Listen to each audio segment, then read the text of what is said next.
ये क्या बताते हैं, राधा स्वामी पंथ वाले भी यही थ्योरी बताते हैं कि सतलोक में केवल चेतन ही चेतन, प्रकाश ही प्रकाश है, चेतन प्रकाश है। और उसमें आत्मा ऐसे मिल जाती है जैसे बूंद समंदर में, नथिंग एल्स, कोई अस्तित्व अलग नहीं रहता। इस मधु परमहंस जी ने थोड़ी सी चतुरता दिखाई है कि वो जो प्रकाश के कण बने थे उछालने से, वो बिंदु सी आत्मा बढ़ गई, जीव बन गए।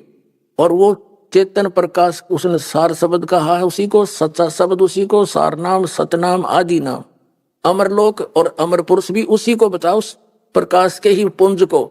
श्री मधु परमहंस जी ने उस प्रकाश के पुंज में, जिसने वो अमरलोक भी कहता है उसी को अमर पुरुष भी कहता है, सतपुरुष भी कहता है, उसी को सार शब्द भी कहा है, उसमें ऐसे घूमती जैसे बिंदु सी जीव, वहां ऐसी सतिथि बताता है। अब कबीर परमात्मा क्या बताते, अब नो खुल लेगी इनकी पोल, तो भगवान का इतिहास क्या बताता, जिन महापुरुषों ने देखा वो क्या बताते।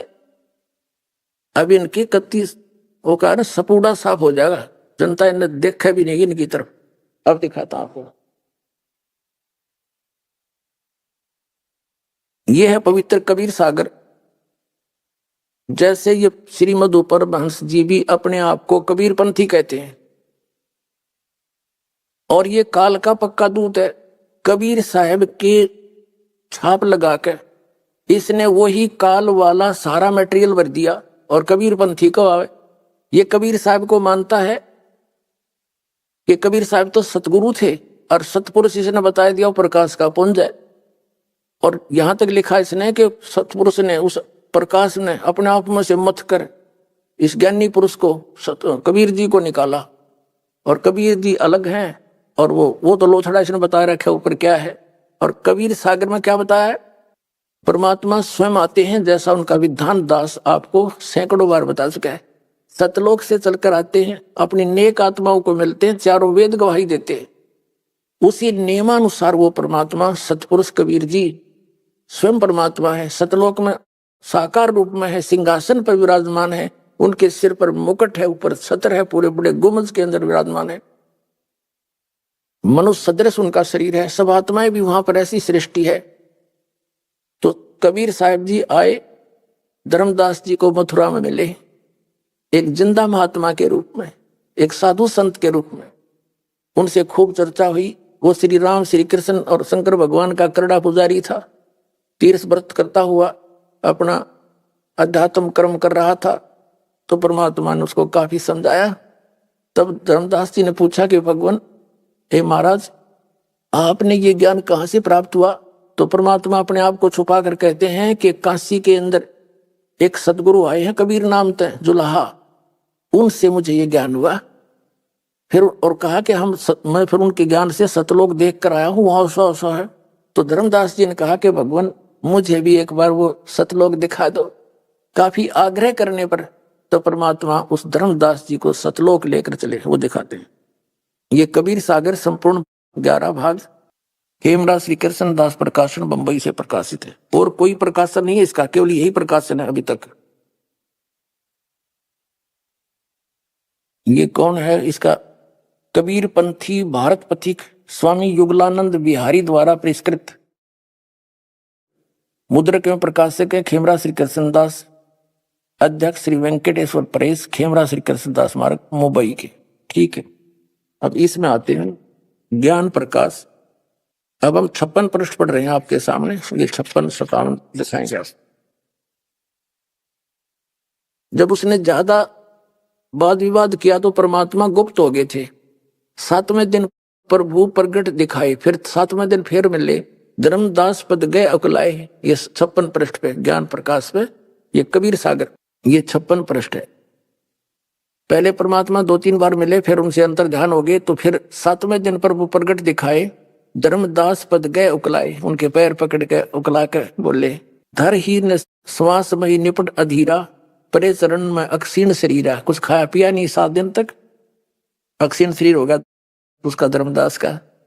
कर गए साहिब तही उठावा, कबीर परमात्मा ने उसको उठाया हाथ पकड़ के, शीस हाथ दे अंक मिलावा, सीने से लगाया भगवान ने, कबीर साहब ने। धर्मदास चरणोदक लीना, शरण पखार आसमन कीना। ये पीछे से काफी बड़ा प्रकरण है।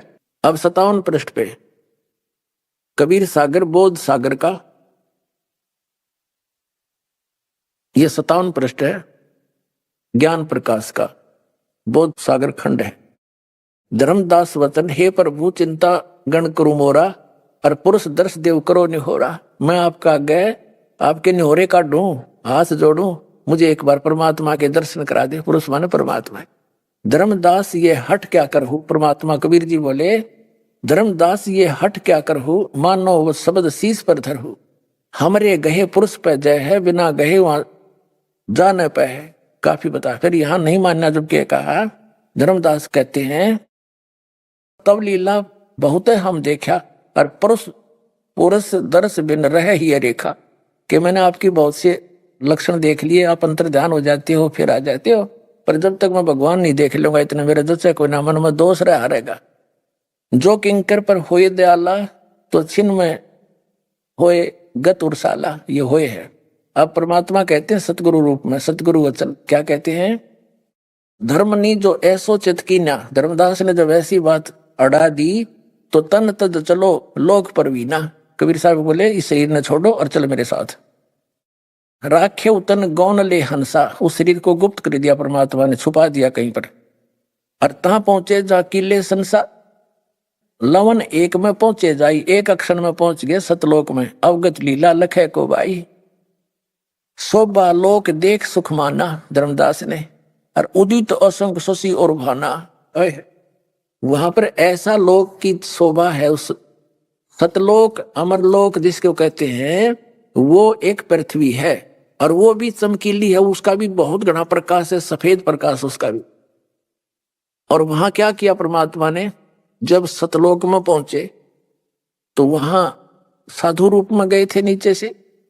वहां जो द्वारपाल था परमात्मा का, गेट कीपर, उससे कहा कि भाई ये एक आत्मा आया है यहां पर नीचे से, और इसको परमात्मा के दर्शन करवा दो। द्वारपाल ने अन्य को बुलाया, वहां के जो हंस रहते हैं, पुण्यात्मा रहते हैं, मनुष्य शरीर में है, वहां पर नर और नारी रूप में है, और उनसे कहा कि जाओ इस प्यारी आत्मा को भगवान के दर्शन करा के लाओ।